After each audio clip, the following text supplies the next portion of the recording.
I picked up my daughter-in-law's coat from Mr. Wallace's dry cleaning, and the owner, a gentleman I'd known for years, pulled me aside into a quiet corner. "Mrs. Sterling, I found this in her pocket," he whispered, handing me a small plastic bag. "You have to get those children out of the city today," he said, his voice trembling. At that moment, I had no idea I was uncovering a terrible plan that would change our family forever. The sweltering heat of that December afternoon clung to my skin as I walked down the main street in Charlotte, North Carolina. I was lugging heavy grocery bags, feeling the sweat trickle down my back. Mr. Wallace's shop appeared on the corner, its faded sign swaying slightly in the faint breeze.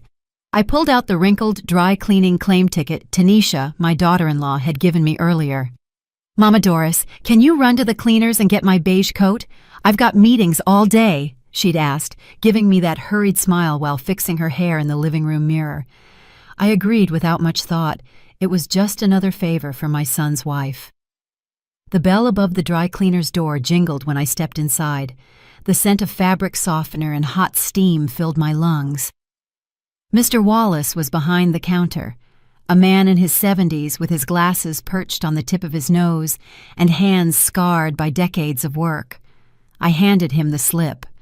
"Ah, Mrs. Sterling," he murmured, glancing at the note. "I'll go get it." While I waited, I glanced at the wall clock. It was already past 5 o'clock. I needed to get home soon to fix dinner for my grandchildren, Isaiah and Ava, who were 7 and 5. My son, Marcus, worked late, and Tanisha always had commitments I never quite understood.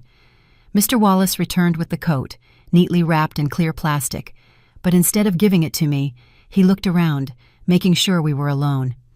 His wrinkled face hardened. "Mrs. Sterling," he spoke, almost a whisper, "I need to show you something." Before I could respond, he took my arm with his bony hand and led me behind a curtain separating the front of the shop from the laundry area. The hum of the washers muffled our conversation. "I found this when I was checking the pockets," he said, pulling a small plastic bag from a drawer. My heart began to race when I saw the contents. It was a photo of my grandchildren playing in our backyard, but what froze me was the marking. Crude red circles drawn around their faces, as if done in anger. Next to it was a bank transfer receipt for a sum that made my eyes widen. It was millions of dollars. "When I saw this, I couldn't believe it," Mr. Wallace continued, his voice trembling. "I've known you for years. I couldn't just hand the coat back like nothing happened." I took the plastic bag, my hands shaking so badly I nearly dropped it. "Mrs. Sterling, you have to get those children far away from here," he said, his eyes filled with genuine fear. "I'm not kidding. This kind of mark isn't good. I've heard stories." "What does it mean?" I managed to ask, barely able to articulate the words. "I can't say for certain, but those red circles, I've seen news reports about that. It has to do with human trafficking."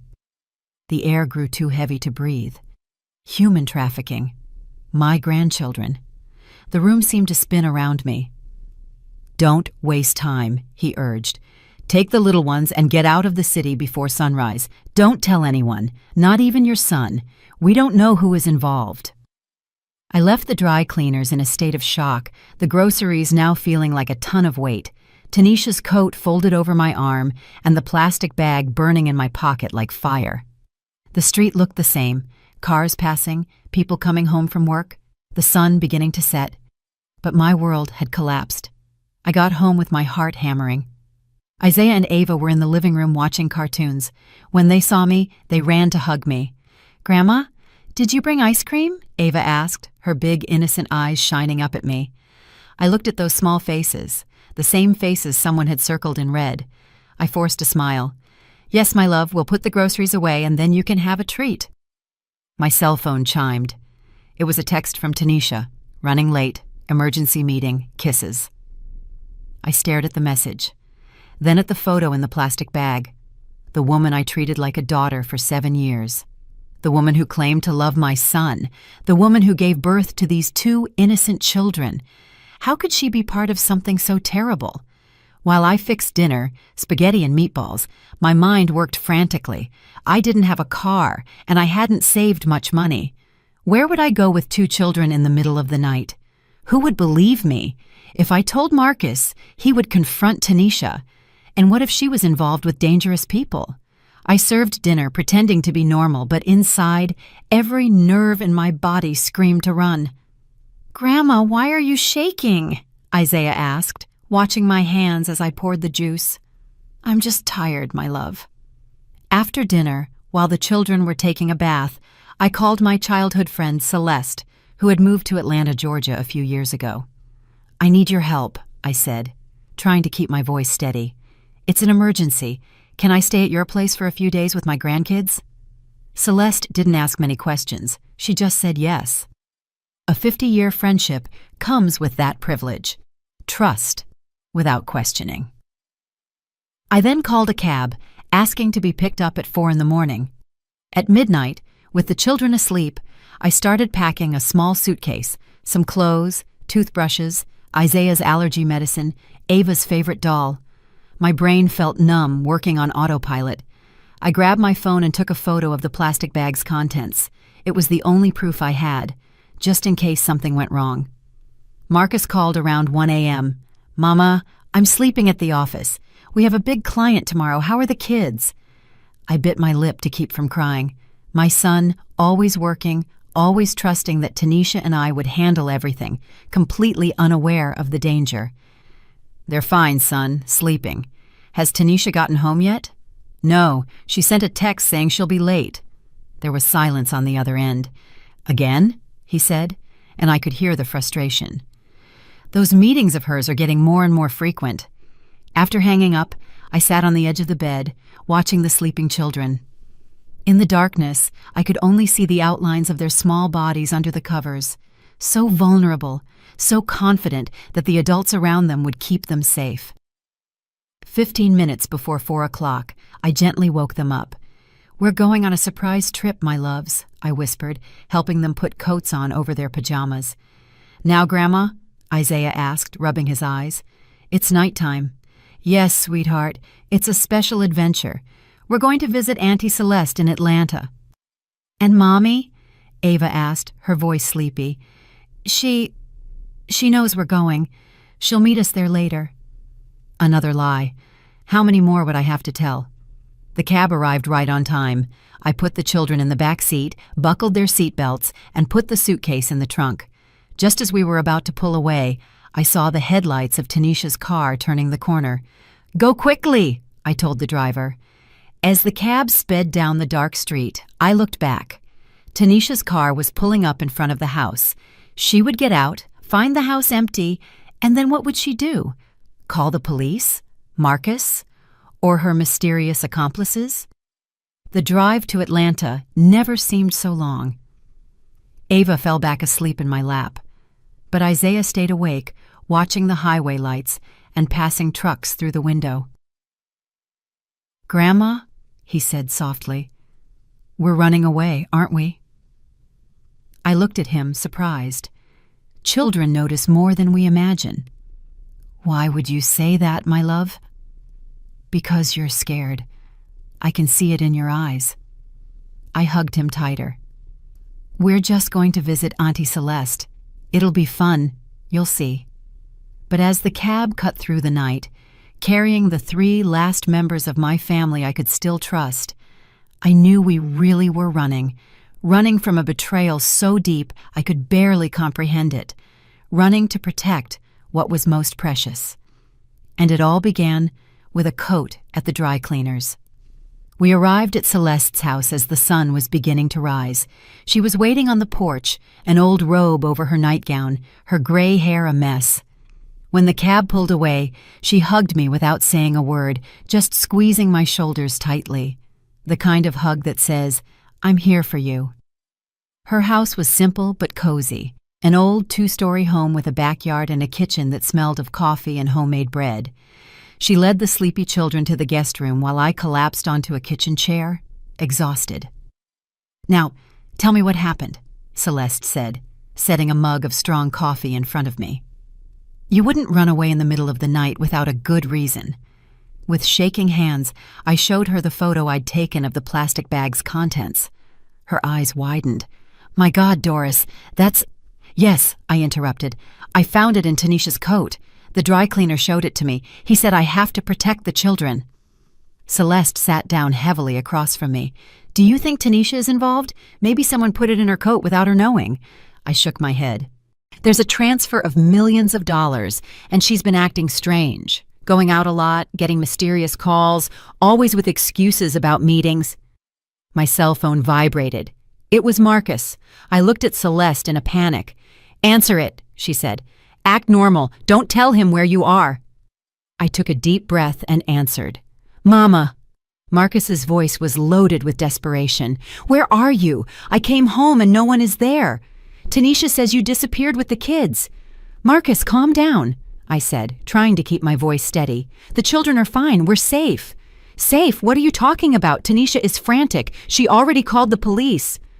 My heart sank. The police. Of course, she would involve the authorities quickly. A grandmother kidnapped her grandchildren. The perfect story to paint me as the villain. Marcus, please listen to me. I found out something terrible. I can't explain it over the phone. You two are being monitored. Mama, you're scaring me. What kind of story is that? Tanisha thinks you had some kind of episode. The insinuation was clear. My daughter-in-law was suggesting I'd had a mental breakdown. Rage surged in my chest. Son, I'm perfectly lucid. I need you to come meet me alone without Tanisha knowing. It's about the children. It's serious. There was a long silence. Where are you? He finally asked, his voice lower. I can't say over the phone. I'm going to text you the address of a public place to meet. Come alone, Marcus. Your children's lives depend on it. I hung up, trembling. Celeste squeezed my hand. Do you really think the phones are tapped? I don't know, but I can't risk it. Not if Tanisha is involved with dangerous people. Isaiah appeared in the kitchen doorway, rubbing his eyes. Grandma, I'm hungry. I forced a smile. We're going to make a really good pancake breakfast, sweetie. While Celeste fixed pancakes for the kids, I texted Marcus, setting up a meeting at the food court of Lenox Square Mall in Atlanta at 2 p.m. The rest of the morning passed in a blur. I tried to act normally around the children, who were delighted with Celeste's backyard and the fat cat that lived there. But every noise startled me. Every car that drove down the street made me run to the window. At 1:30 p.m., I left the children with Celeste and took a bus to the mall. I chose a strategic spot in the food court where I could see all the entrances. I ordered a coffee I couldn't drink. My stomach was tied in a knot. I saw Marcus arrive 15 minutes before the agreed time. He looked like he'd aged 10 years since I last saw him, just 2 days ago. Deep, dark circles, unshaven beard, his shoulders hunched with the weight of worry. He spotted me and walked quickly in my direction. I stood up, ready for a hug, but instead he gripped my arms tightly. Mama, what did you do? Where are my children? They're safe, I replied, keeping my voice low. Sit down, I need to show you something. He sat down reluctantly. I took out my phone and showed him the picture I had taken. I found this in Tanisha's coat. The dry cleaner gave it to me yesterday. Marcus took the phone, staring intently at the image. I watched his face change from anger to confusion, then to an expression I couldn't interpret. What are those circles? He asked, his voice barely audible. According to Mr. Wallace, it's a mark used by human traffickers. Marcus, I think Tanisha is planning to sell the children. He shook his head vehemently. No, that's absurd. There has to be an explanation. Tanisha would never. She loves her kids. Look at the transfer amount, I insisted. Millions of dollars. And how long has she been acting strange? Late meetings, business trips, always on the phone with people you don't know. I saw doubt growing in his eyes. Marcus worked so much, he trusted so blindly that he never questioned his wife's increasingly frequent absences. Even if it were true, he stammered. Why did you run? Why didn't you come to me first? Mr. Wallace told me not to trust anyone. We don't know who is involved, Marcus. What if Tanisha is part of a larger network? Marcus ran his hands over his face, trying to process what he was hearing. "I need to see my children," he finally said. "I need to make sure they're okay." "They are. But before I take you to them, we need to decide what to do. If you confront Tanisha, she'll deny everything. She might even convince you that we need more concrete proof." "What proof?" "This could be anything," he said, pointing to the photo on the phone. "It could have been planted. It could be a misunderstanding." I expected that resistance. No one wants to believe that the person they chose to share their life with is capable of such betrayal. "Marcus, did you never suspect anything? Did you never see anything strange?" He was silent for a long moment. "There was a safe," he finally said, "in our bedroom closet. Tanisha said it was to keep jewelry, but I never had the combination. And lately I've seen strange movements in our joint account, large sums being transferred out." My heart quickened. "We need to see what's in that safe." "Mama, that's invading her privacy. We are talking about the safety of your children," I interrupted, more harshly than I intended.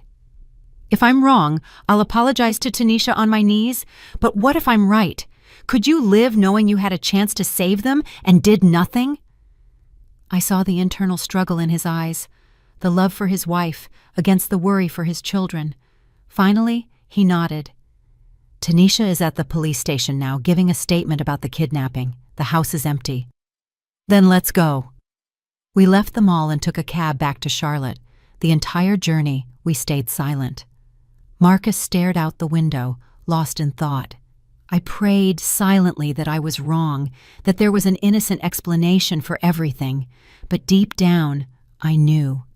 Those red circles were a death sentence for my grandchildren, and I would do anything to save them. The cab dropped us 2 blocks from Marcus's house as a precaution. We walked quickly down the familiar streets, which now seemed laden with invisible threats. The 2-story house where my son had built his family appeared before us, silent as a tomb. Marcus opened the door with trembling hands. The inside was exactly as I had left it the night before. Isaiah's toys scattered on the carpet, Ava's coloring books on the coffee table. There was a strange stillness, as if the house knew we were about to expose its secrets. "The safe is in our closet," Marcus said, heading up the stairs. I followed him to the main bedroom. The king-size bed was messy, likely from Tanisha's desperation upon discovering our disappearance.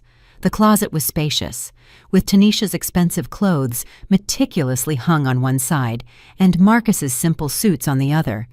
In the back, hidden behind a row of shoes, was a wall safe. "Did you never try to open it?" I asked. Marcus shook his head.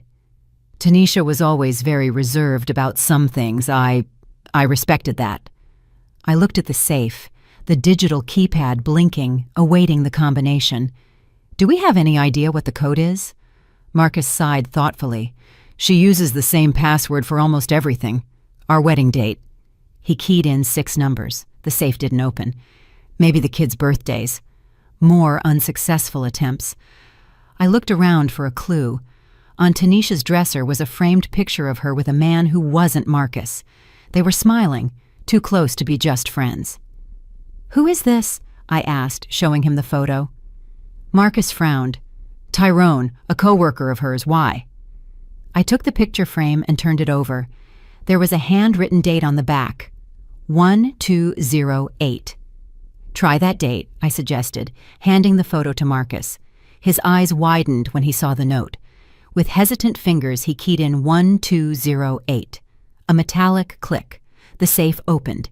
Inside were several stacks of money in different currencies, passports, not only for Tanisha, but also for Isaiah and Ava, with fake names. An envelope contained 3 plane tickets abroad, just for Tanisha and the children. Marcus's name was nowhere to be found. But what froze me was a folder. Marcus opened it, and there were more photos of Isaiah and Ava. On all of them were those red circles around their faces, and next to them was a document that looked like a contract with exorbitant values and terms that turned my stomach. "Oh, God," Marcus whispered, sinking to his knees. She was going to sell them." I touched his shoulder, unable to find the words to comfort him. How do you comfort a son who just discovered the mother of his children planned to sell them? Suddenly, we heard a car pulling up in front of the house. We ran to the window. It was Tanisha getting out of a car we didn't recognize. Beside her, a tall man in a dark suit.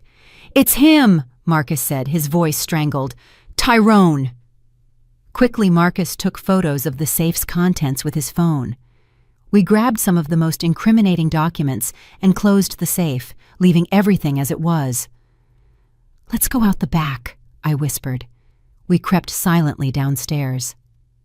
Through the kitchen window, I saw Tanisha and Tyrone entering the front door. They were arguing, their voices tense. "We have to find them," Tanisha was saying. "The transfer has already been made.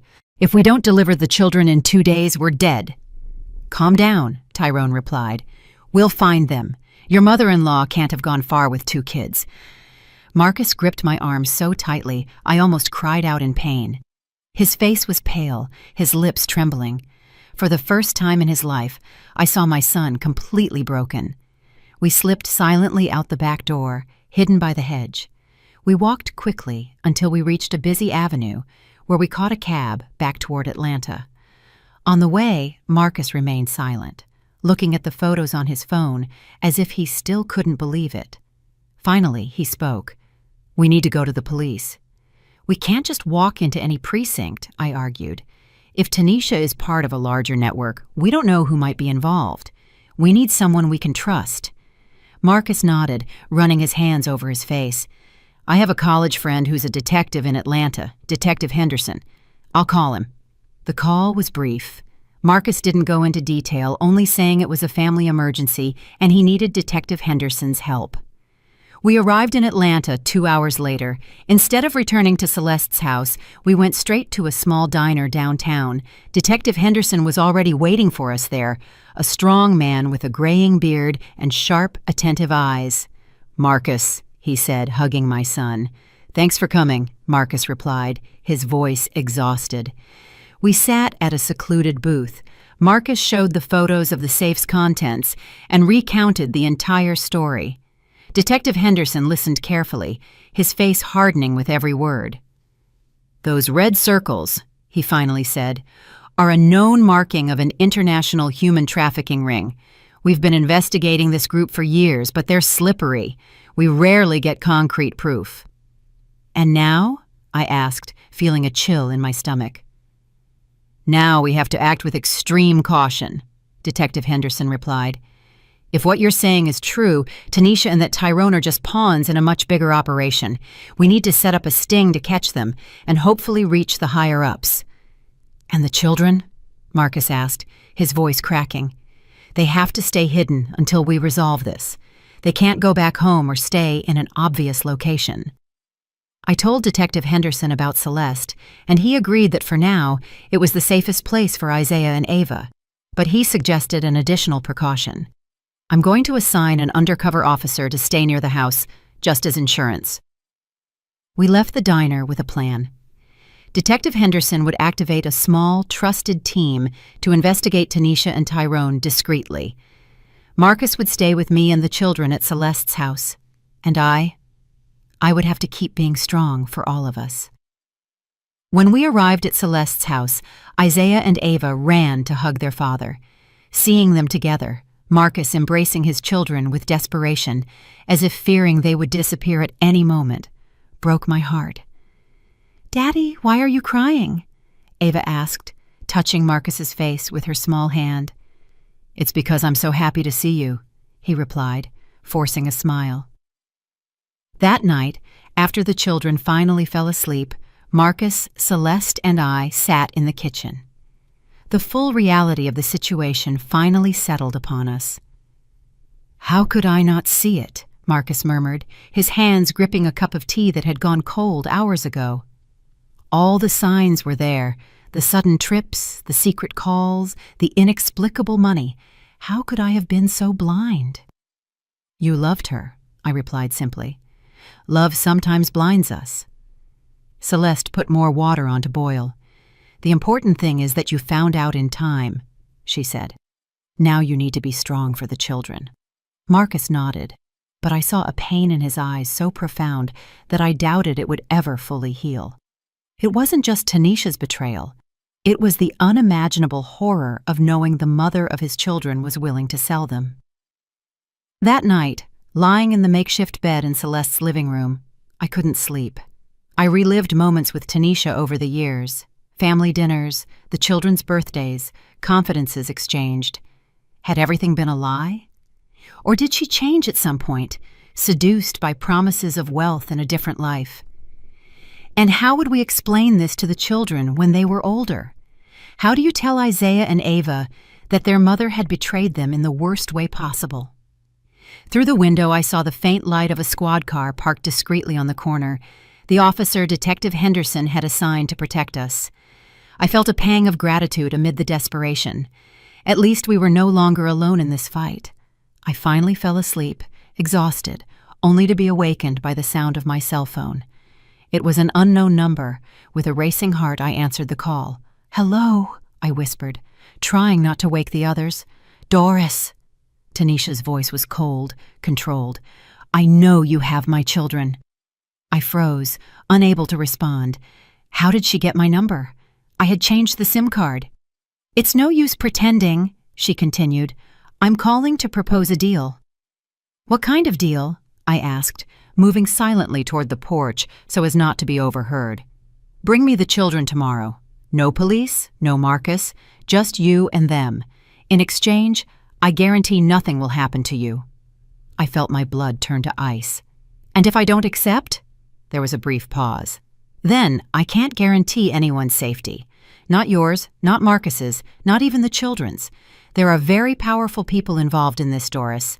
People who don't tolerate interference." I tried to keep my voice firm. "How do I know you won't kill us as soon as I hand over the children?" Tanisha laughed, an empty sound that made my skin crawl. "Do you really think I want to kill my own children? They're too valuable for that." "Valuable as merchandise," I replied bitterly. "Business is business, Doris. I have a debt to pay, and this is the only way. The downtown Atlanta Square. Tomorrow at noon. Come alone with Isaiah and Ava." The call ended. I stood there, trembling on the dark porch.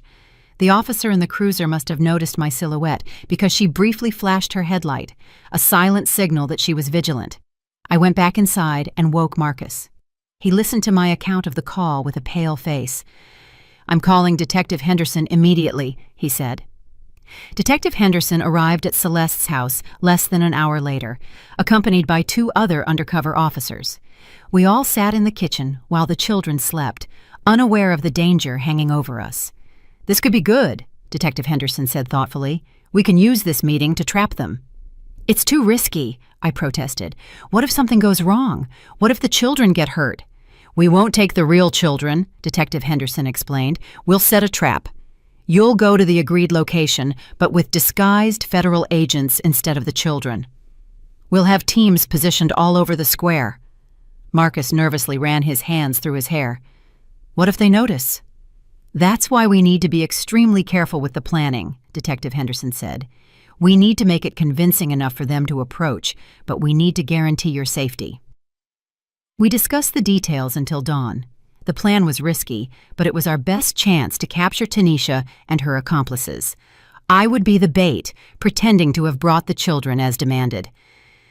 When the sun finally rose, I was exhausted, but determined.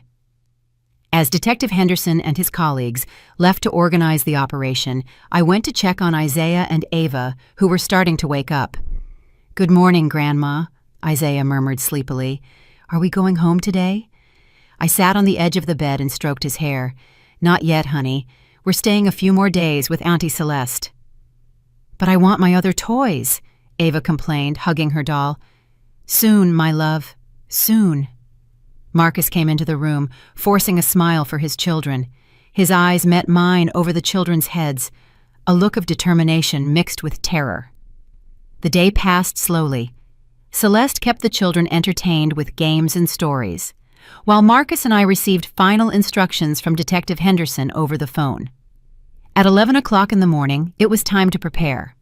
I dressed as I normally would to go out with my grandchildren. Jeans, a simple blouse, my hair pulled back. Detective Henderson had given me a tiny listening device hidden like a button on my blouse. Before leaving, I hugged Isaiah and Ava tighter than ever. "Grandma's going to take care of some things, and we'll be back soon," I promised, swallowing my tears. "Be good for Daddy and Auntie Celeste." In the disguised police vehicle heading toward the square, I felt the weight of everything at stake. 2 female officers disguised as Isaiah and Ava were next to me, dressed exactly as my grandchildren would be. "Are you all right, ma'am?" the officer driving asked. "Yes," I replied, though my heart was pounding so hard I thought it might burst through my chest. The square was relatively quiet for a weekday. A few mothers with children playing on the swings, elderly folks sitting on the benches, people rushing to work. Undercover FBI agents were strategically positioned. A popcorn vendor, a woman walking a dog, a man reading the newspaper. I sat on a bench in the center of the square, the 2 children beside me. It was 5 minutes to noon. "It's going to be okay," I whispered to myself. "It's going to work out." Exactly at noon, I saw Tanisha entering the square. She was elegant as always, hair perfectly done, dark sunglasses covering her eyes. Walking beside her was Tyrone, constantly looking around. My heart leaped when they approached. Tanisha stopped a few feet away, scrutinizing the children next to me.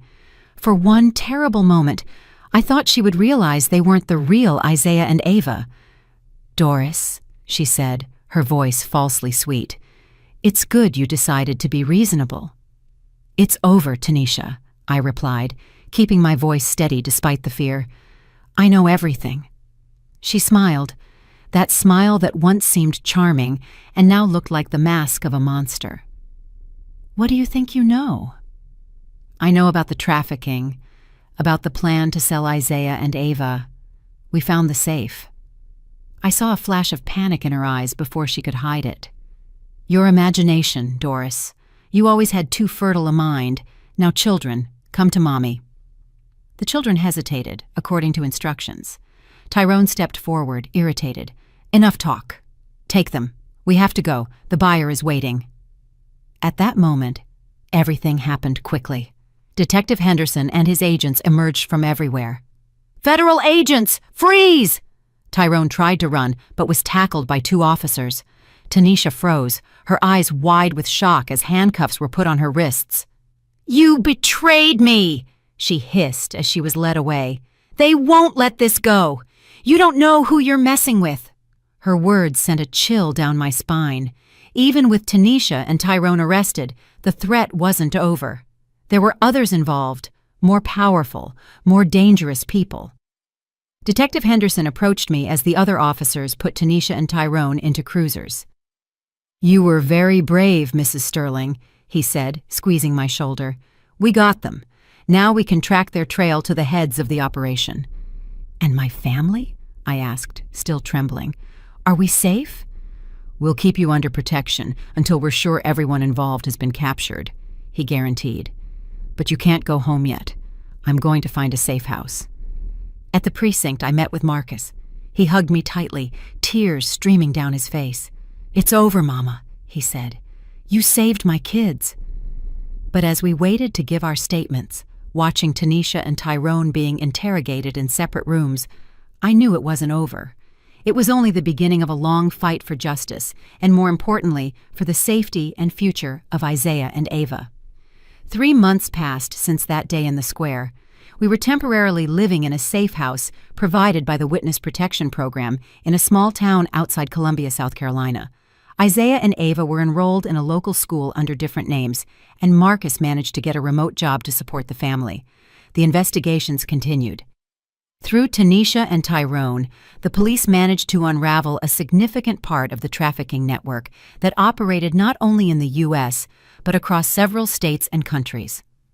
Several suspects were arrested, including an influential businessman who financed the operation. Tanisha refused to cooperate fully.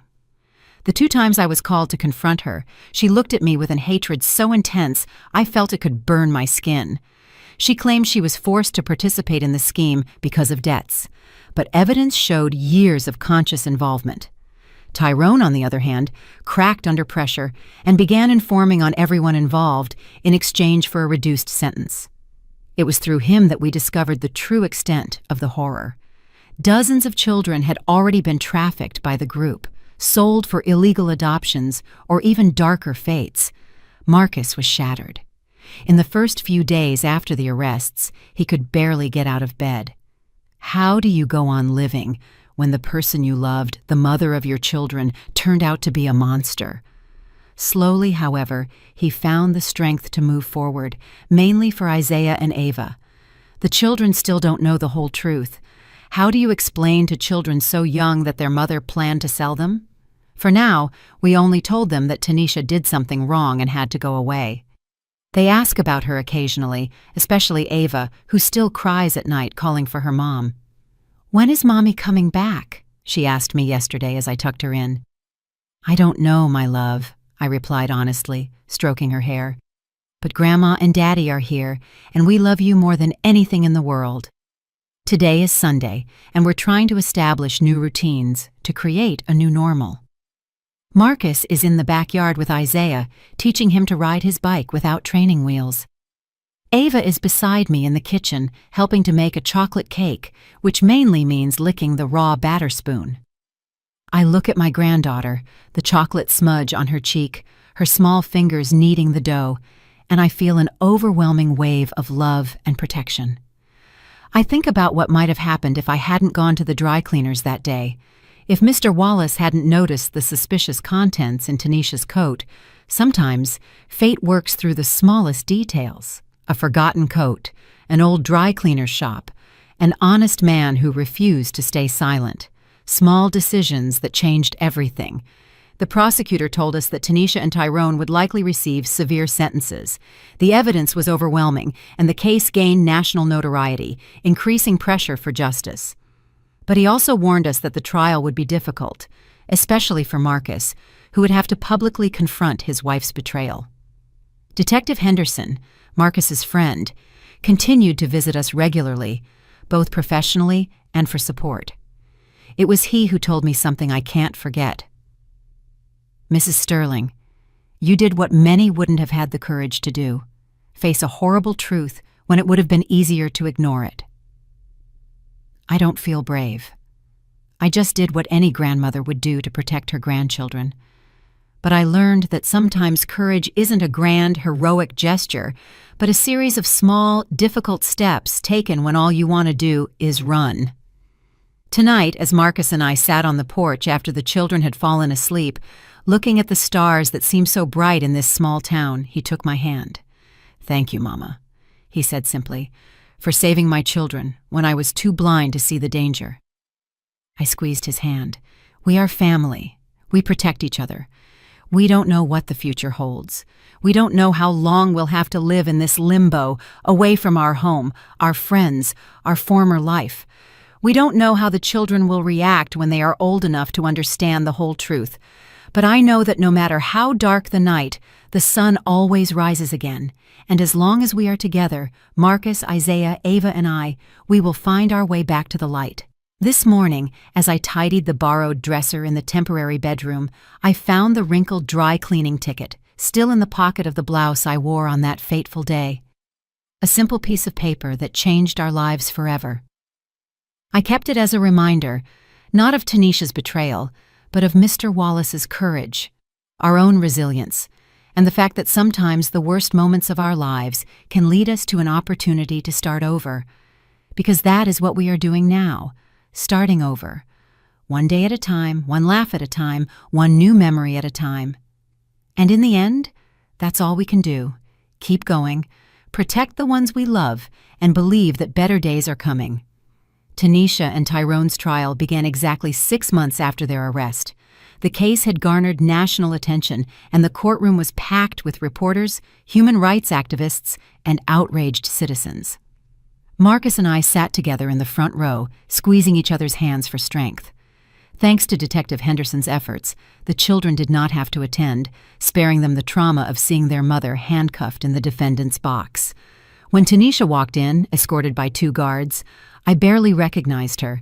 The time in custody had erased all the polish she once possessed. Her always immaculate hair was now lifeless. Her once radiant face was now marked by deep circles under her eyes. But her eyes, when they met mine, still burned with that same hatred. The prosecutor presented the case with relentless precision, laying out every horrible detail of the scheme. The photos of my grandchildren with the red circles were projected onto a large screen, causing the entire room to gasp in horror. The bank statements showing the millions in transfers, the purchased tickets, the fake passports. Then came the testimonies. Tyrone, seeking a reduced sentence, confessed everything, fully implicating Tanisha. He described how she was initially recruited as a money launderer for the organization, but soon realized she could profit much more by offering up her own children. She said it was perfect, he testified, avoiding looking at Tanisha. No one would suspect a mother. When it was my turn to testify, I felt as though I were carrying the weight of the world on my shoulders. I told about the coat, about the discovery at the dry cleaners, about our desperate flight to protect the children. My voice failed several times, but I managed to finish.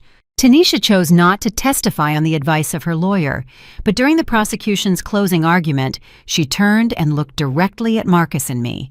Her lips formed silent words that appeared to be, "This is not over." After 3 weeks of trial, the verdict was announced. Guilty on all counts. The sentence? 30 years for each, with no possibility of parole for the first 20. As we left the courthouse for the last time, Marcus stopped and took a deep breath. "It's over," he said. But Tanisha's words kept echoing in my mind. This is not over. A week after the trial, we received the news that we could finally leave the witness protection program. With the main members of the network arrested and the case closed, the immediate danger had passed. It was time to rebuild our lives. Marcus decided we needed a completely fresh start. He sold the house he had shared with Tanisha and bought a small farmhouse on the outskirts of Asheville, North Carolina, a quiet place where no one knew us, where we wouldn't be the family from that terrible trafficking case. The move happened quickly. Within a month, we were settled in our new home. The house wasn't big, but it had a spacious yard where Isaiah could play ball and Ava could play with her dolls. There was a small orchard in the back with apple and peach trees that promised fruit next season.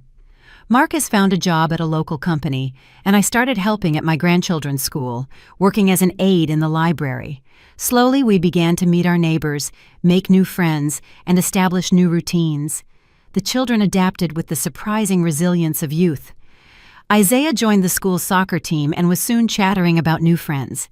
Ava, always more reserved, took a little longer, but eventually grew fond of her teacher and began bringing colorful drawings home every day. They still asked about their mother occasionally, but less frequently. One night, as Marcus was tucking Isaiah into bed, the boy asked directly, "Daddy, Mommy did something really bad, didn't she?" Marcus told me about the conversation later, tears streaming down his face. "I didn't know what to say, Mama," he confessed. "How do I explain that to an 8-year-old? "With time," I replied, hugging him. "We'll explain it with time, when they can understand." A year passed, then 2. Life moved on. We celebrated birthdays, Christmases, and school graduations. Marcus met a music teacher at the children's school, Jasmine, a gentle, patient woman who entered our lives respectfully and without haste. At first I was apprehensive. How could we trust again? How could we be sure we wouldn't be bringing another danger into our lives? But Jasmine proved to be exactly what she seemed, a genuinely good person who loved my son and my grandchildren for who they were, with all the scars and baggage they carried. In our 3rd year in Asheville, Marcus and Jasmine married in a simple ceremony in our backyard. Isaiah, now 10 years old, was the proud junior groomsman in his first suit. Ava, at 8, tossed flower petals down the makeshift aisle, her pink dress swirling as she twirled. Watching my son smile again, seeing my grandchildren embrace Jasmine with genuine affection, I felt a peace I hadn't experienced in years. Maybe we had finally found our happy ending. Then the letter arrived. It came in a plain envelope with no return address, addressed to me. Inside was a single sheet of paper with a typed message. She gets out soon. She never forgot what you did. Get ready. My blood ran cold. Tanisha couldn't be getting out. Her sentence was 30 years, and only 3 had passed. But what if there had been a successful appeal? What if she had made some kind of deal? I didn't show the letter to Marcus. He was finally happy. He was finally moving on. How could I bring him back to that nightmare? Instead, I called Detective Henderson, who had remained in contact over the years. It's not possible, he guaranteed me after hearing about the letter. Tanisha is still serving her sentence in maximum security. This is probably just an attempt to scare you. But how did someone find our address? I asked, the fear evident in my voice. We were so careful. I'll investigate, he promised. In the meantime, increase security, install cameras, alarms, and keep me informed if you receive anything else. In the following days, we lived in a constant state of alert. Marcus noticed my worry and insisted until I showed him the letter. His face paled, and he immediately began taking action. He installed a complete security system, put new locks on all the doors and windows. He even bought a big dog, a German shepherd named Max, who quickly became Isaiah's best friend. 2 more weeks passed without incident. I started to wonder if Detective Henderson was right, if the letter was just an empty attempt to scare us, perhaps from a sympathizer of Tanisha or Tyrone who had discovered our whereabouts. Then, one Saturday morning, as I was fixing breakfast and the children were still asleep, the doorbell rang. Marcus and Jasmine had gone for a run, as they did every morning. I looked through the peephole, but didn't see anyone. Cautiously, I opened the door. There was no one there, only a small box on the ground. My instinct told me not to touch it, to call the police immediately, but before I could close the door, Max ran past me and began sniffing the box, wagging his tail happily. I picked it up carefully and took it to the kitchen.